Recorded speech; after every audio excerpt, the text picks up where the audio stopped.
BJP BRS పార్టీలు జవహర్లాల్ నెహ్రూ త్యాగాన్ని తగ్గించే కుట్ర చేస్తున్నాయని విమర్శించారు కాంగ్రెస్ సీనియర్ నేత ఎమ్మెల్సీ జీవన్ రెడ్డి. నెహ్రూ వర్ధంతి సందర్భంగా హైదరాబాద్ ఇందిరాభవన్లో ఘనంగా నివాళులర్పించారు. నెహ్రూ ఫోటోకు పూలమాల వేసి అంజలి ఘటించారు. జవహర్లాల్ నెహ్రూ దూరదృష్టితో ఆలోచించిన తీరే భారత్ను ఈ స్థాయిలో నిలబెట్టిందన్నారు PCC working president Mahesh Kumar Goud. ఆయన సేవలు చిరస్మరణీయమన్నారు.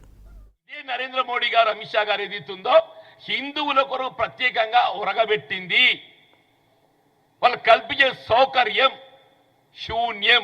మత విద్వేషాలు రెచ్చగొట్టి రాజకీయ లబ్ధి పొందే ప్రయత్నం తప్ప హిందూ సమాజాన్ని ప్రత్యేకంగా వాళ్ళు అనుగూర్చినటువంటి ఒక లబ్ధి శూన్యం అని చెప్పంటున్నారు.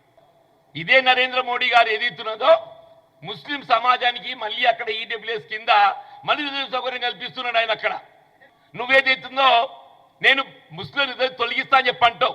ఈడబ్ల్యూఎస్ ఎవరిస్తున్న రిజర్వేషన్ నువ్వు కాదా? Let them come at. మేము ఈడబ్ల్యూఎస్ రిజర్వేషన్ ఏదైతుందో మేము ముస్లింలకు రిజర్వేషన్ ఇస్తున్నామని చెప్పని చెప్పాను.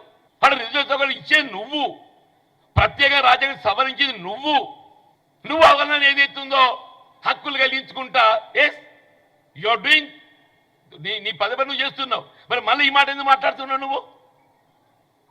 ఎందుకు? హిందువులను ఆకర్షించాలని. ఎందుకు?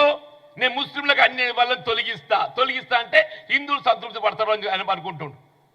ప్రత్యేకంగా చెప్పంటున్నాను, నేను మోడీ గారి 10 సంవత్సరాల పాలనలో హిందూ సమాజానికి ప్రత్యేకంగా ఏ విధంగా లబ్ధి కూర్చోలేదు.